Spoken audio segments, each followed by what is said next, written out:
اعوذ باللہ من الشیطان الرجیم بسم اللہ الرحمن الرحیم یا ایہا الذین آمنوا استجیبوا للہ وللرسول اذا دعاکم لما یحییکم۔ اے ایمان والو، اللہ اور رسول کے بلانے پر حاضر ہو جایا کرو، کیونکہ رسول کا بلانا اللہ ہی کا بلانا ہے۔ بخاری شریف میں سعید بن معلّہ سے روایت ہے، فرماتے ہیں کہ میں مسجد میں نماز پڑھتا تھا، مجھے رسول اکرم صلی اللہ تعالی علیہ وسلم نے پکارا، میں نے جواب نہ دیا، پھر میں نے حاضر خدمت ہو کر عرض کیا، یا رسول اللہ صلی اللہ تعالی علیہ وسلم، میں نماز پڑھ رہا تھا۔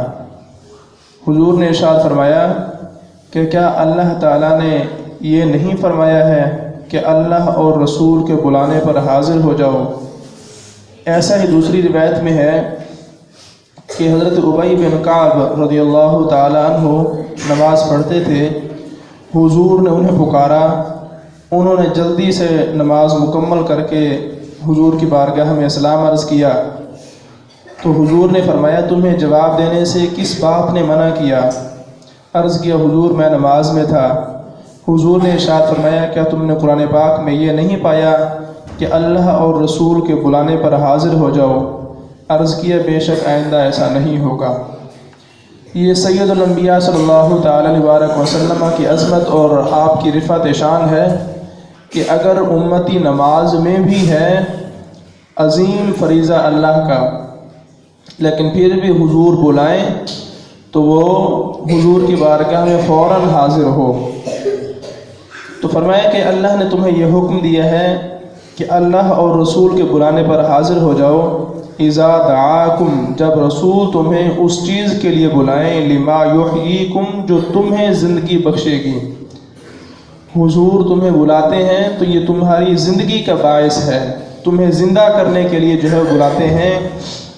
اس چیز سے یا ایمان مراد ہے، کیونکہ کافر مردہ ہوتا ہے، ایمان سے اس کو زندگی حاصل ہوتی ہے۔ حضرت قتادہ نے کہا کہ وہ چیز قرآن ہے، کیونکہ اس سے دلوں کو زندگی ملتی ہے اور اس میں نجات ہے اور دنیا جہان کی عزت ہے۔ محمد بن اسحاق نے کہا کہ وہ چیز جہاد ہے، کیونکہ اس کی بدولت اللہ تعالیٰ ذلت کے بعد عزت عطا فرماتا ہے۔ بعض مفسرین نے فرمایا کہ وہ شہادت ہے، اس لیے کہ شہداء اپنے رب کے نزدیک زندہ ہوتے ہیں۔ تو حضور جب تمہیں پکاریں، حضور جب تمہیں بلائیں تو فوراً حضور کی بارگاہ میں حاضر ہو جاؤ۔ وَاعْلَمُوا أَنَّ اللَّهَ يَحُولُ بَيْنَ الْمَرْءِ وَقَلْبِهِ وَأَنَّهُ إِلَيْهِ تُحْشَرُونَ، اور جان لو کہ اللہ کا حکم آدمی اور اس کے دلی ارادوں میں حائل ہو جاتا ہے، اور یہ کہ تمہیں اسی کی طرف اٹھنا ہے، اسی کی طرف تمہیں جمع کیا جائے گا۔ وَاتَّقُوا فِتْنَةً لَا تُصِيبَنَّ الَّذِينَ ظَلَمُوا مِنْكُمْ خَاصَّةً، اور اس فتنے سے ڈرو جو صرف تم میں سے خاص کر ظالموں کو ہی نہیں پہنچے گا، بلکہ کیا ہوگا اگر تم اس سے نہ ڈرے اور اس کے اسباب یعنی ممنوعات کو ترک نہ کیا اور وہ فتنہ نازل ہوا، تو یہ نہ ہوگا کہ اس میں خاص ظالم اور بدکار ہی مبتلا ہوں گے، بلکہ وہ نیک اور بد سب کو پہنچ جائے گا۔ اللہ کا جب عذاب آتا ہے تو پھر یہ نہیں کہ صرف نافرمانوں اور ظالموں کو ہی پہنچتا ہے۔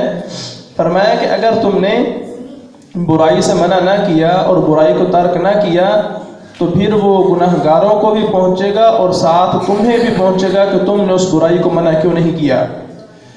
حضرت عبداللہ بن عباس رضی اللہ تعالیٰ عنہ نے فرمایا کہ اللہ تعالیٰ نے مومنین کو حکم فرمایا کہ وہ اپنے درمیان ممنوعات نہ ہونے دیں، یعنی اپنی قوت اور طاقت کے مطابق برائیوں کو روکیں اور گناہ کرنے والوں کو گناہ سے منع کریں۔ اگر انہوں نے ایسا نہ کیا تو عذاب ان سب کو عام ہوگا، خطا کار اور غیر خطا کار سب کو پہنچے گا۔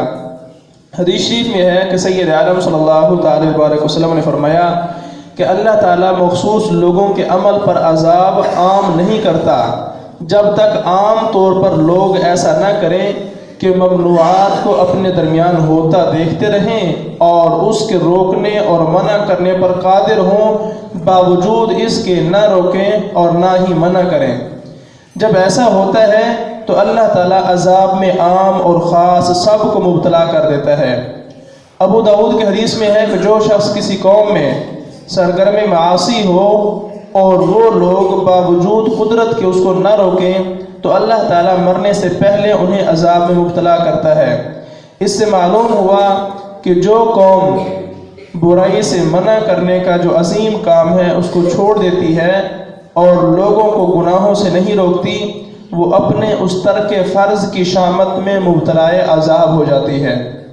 اس وجہ سے فرمایا کہ تم اس فتنے سے ڈرتے رہو، وَاتَّقُوا فِتْنَةً لَا تُصِيبَنَّ الَّذِينَ ظَلَمُوا مِنْكُمْ خَاصَّةً، تم اس فتنے سے ڈرتے رہو جو ہرگز تم میں سے صرف ظالموں کو ہی نہیں پہنچے گا بلکہ وہ تمہیں بھی پہنچ سکتا ہے اگر تم ظلم کے خلاف آواز نہیں اٹھاؤ گے، اگر تم برائی سے منع نہیں کرو گے اور اپنے درمیان برائیاں ہوتے ہوئے دیکھتے رہو گے خاموشی کے ساتھ، بس اپنی ہی جو ہے وہ عبادات میں لگے رہو گے تو نہیں، اس طرح تم بھی عذاب میں مبتلا ہو جاؤ گے۔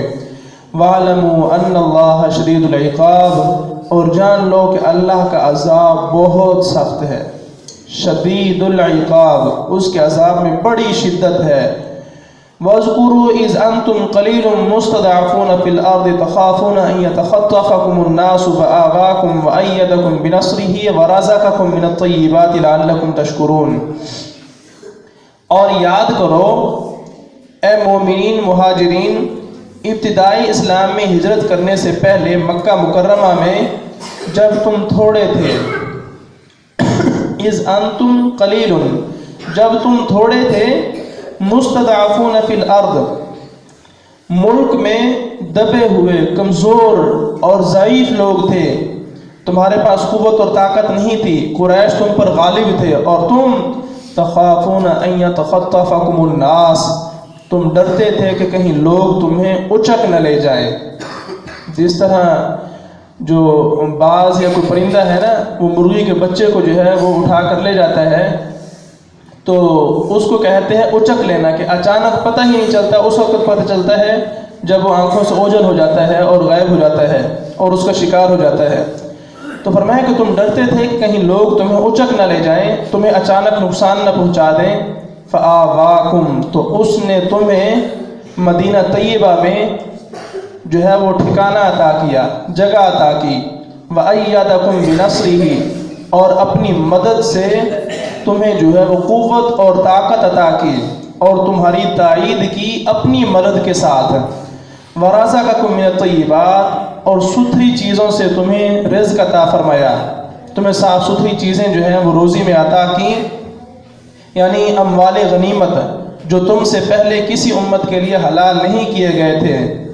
اور یہ سارا کچھ کرنے کے بعد تمہاری کیا ذمہ داری ہے؟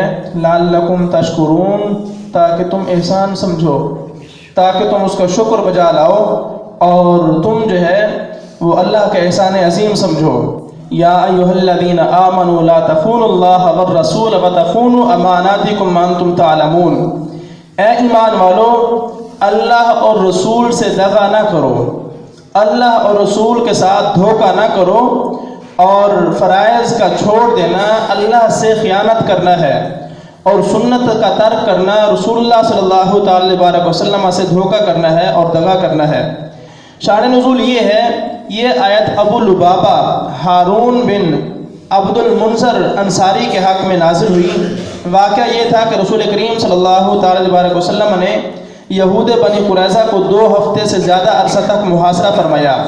وہ اس محاصرہ سے تنگ آ گئے اور ان کے دل جو ہے وہ خوف زدہ ہو گئے، تو ان سے ان کے سردار کعب بن اسد نے یہ کہا کہ اب 3 صورتیں ہیں، یا تو اس شخص یعنی سید عالم صلی اللہ تعالی علیہ وسلم کی تصدیق کرو اور ان کی بیعت کر لو، کیونکہ قسم بخدا وہ نبی مرسل ہیں، یہ ظاہر ہو چکا ہے، اور یہ وہی رسول ہیں جن کا ذکر تمہاری کتابوں میں موجود ہے، ان پر ایمان لے آؤ۔ تو جان، مال اور اہل اور اولاد جو ہیں وہ سارے کے سارے محفوظ ہو جائیں گے۔ مگر اس بات کو قوم نے نہ مانا تو کعب نے دوسری صورت پیش کی اور کہا کہ تم اگر اسے نہیں مانتے تو آؤ پہلے ہم اپنی بیوی بچوں کو قتل کر کے پھر تلواریں کھینچ کر حضور اور ان کے اصحاب کے مقابلے میں جو ہے وہ آتے ہیں۔ اگر ہم اس مقابلے میں ہلاک بھی ہو جائیں تو ہمارے ساتھ ہمارے اہل اور اولاد کا غم تو نہ رہے گا۔ اس پر قوم نے کہا کہ اہل اور اولاد کے بعد جینا ہی کس کام کا؟ تو کعب نے کہا کہ یہ بھی منظور نہیں تو سید عالم صلی اللہ تعالی علیہ وسلم سے صلح کر لو، صلح کی درخواست پیش کرو، شاید جو ہے اس میں کوئی بہتری کی صورت نکل آئے۔ تو انہوں نے حضور سے صلح کی درخواست کی لیکن حضور نے منظور نہ فرمایا، سوائے اس کے کہ اپنے حق میں سعد بن معاذ کے فیصلہ کو منظور کریں۔ اس پر انہوں نے کہا کہ ہمارے پاس ابو لبابہ کو بھیج دیجئے، کیونکہ ابو لبابہ سے ان کے تعلقات تھے اور ابو لبابہ کا مال اور ان کی اولاد اور ان کے عیال سے سب بنی قریظہ کے پاس تھے۔ حضور نے ابو لبابہ کو بھیج دیا۔ بنی قریظہ نے ان سے رائے دریافت کی کہ کیا ہم سعد بن معاذ کا فیصلہ منظور کر لیں؟ جو کچھ وہ ہمارے حق میں فیصلہ کر دیں وہ ہمیں قبول ہوگا۔ ابو لبابہ نے اپنی گردن پر ہاتھ پھیر کر اشارہ کیا کہ یہ تو گلا کٹوانے کی بات ہے۔ ابو لبابہ کہتے ہیں کہ میرے قدم اپنی جگہ سے ہٹنے ہی نہ پائے تھے کہ میرے دل میں یہ بات جم گئی کہ مجھ سے اللہ اور اس کے رسول کی خیانت واقع ہوئی۔ یہ سوچ کر وہ حضور کی خدمت میں آئے تو سیدھا مسجد شریف پہنچے اور مسجد کے ایک ستون سے اپنے آپ کو بندھوا لیا اور اللہ کی قسم کھائی کہ نہ کچھ کھائیں گے نہ کچھ پئیں گے یہاں تک کہ مر جائیں۔ اللہ تعالیٰ نے ان کی توبہ قبول کی۔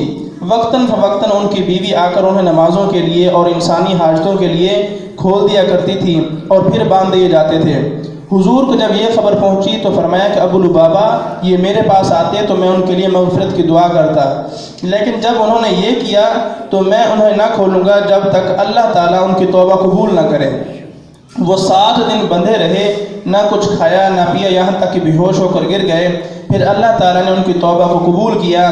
صحابہ نے انہیں توبہ قبول ہونے کی بشارت دی تو انہوں نے کہا کہ میں خدا کی قسم نہ کھلوں گا جب تک رسول کریم صلی اللہ تعالی علیہ وسلم مجھے خود نہ کھولیں۔